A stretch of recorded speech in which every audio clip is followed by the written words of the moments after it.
Tout d'abord, on va peut-être rappeler les informations dont on dispose au sujet de cet Alors, assassinat. les informations dont on dispose sont relativement parcellaires, il n'y a pas beaucoup d'infos. D'abord, ça s'est produit, d'après le communiqué qui est signé du Premier ministre, autour de 1 heure du matin. Un commando armé a fait irruption dans la résidence de Jovenel Moïse. Il y a eu des coups de feu, des blessés et le président haïtien a été assassiné. On sait que les hommes, en tout cas un certain nombre d'entre eux, parlaient espagnol. C'est déjà un indice, mais c'est vrai que l'insécurité en Haïti est presque endémique. Il y a des centaines de bandes qui peuvent évidemment monnayer leurs actions à des intérêts extérieurs. En tout cas, c'est vrai que les informations pour l'instant sont assez limitées. Même cette confirmation a mis du temps à être véritablement vérifiée et Jovenel Moïse a donc été assassiné aux alentours de 1 heure du matin. Je vous le disais, la situation dans le pays est extrêmement tendue. Il y a une centaine de bandes à l'œuvre à travers le pays. Et pour vous montrer à quel point la situation est tendue, eh bien, il y a quelques jours encore, le Conseil de sécurité de l'ONU évoquait des conditions politiques, sécuritaires, humanitaires catastrophiques. L'envoyé de l'ONU le 18 juin dernier expliquait qu'il y avait de profondes inquiétudes quant à la polarisation croissante de la politique haïtienne, avec cette tendance croissante, je cite, de certains acteurs à recourir à la violence.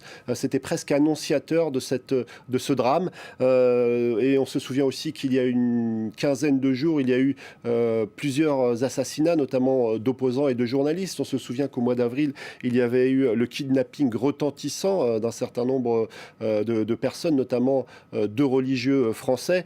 Tout ça dresse le portrait d'un chaos qui est à l'œuvre déjà depuis de longs mois.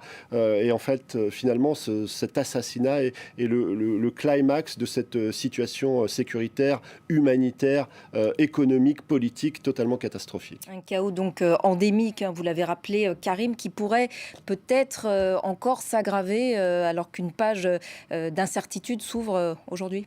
En réalité, l'incertitude avait déjà commencé depuis un moment. Ça fait déjà des mois que l'opposition est vent debout contre Jovenel Moïse, que cette instabilité politique est omniprésente sur l'échiquier politique haïtien.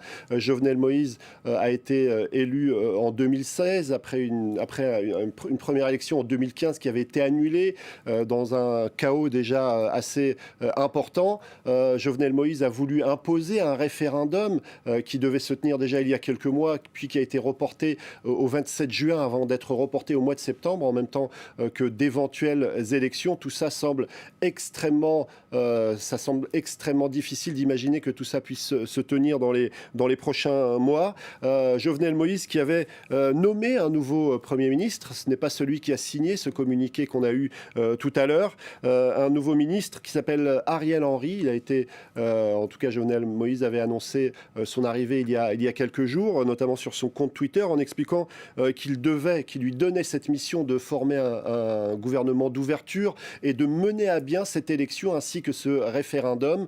Tout ça semble totalement improbable, d'autant plus que ce référendum voulu par Jovenel Moïse, eh bien, il va à contre-courant de la Constitution de 1987 qui, en quelque sorte, interdit tout référendum qui pourrait modifier la Constitution.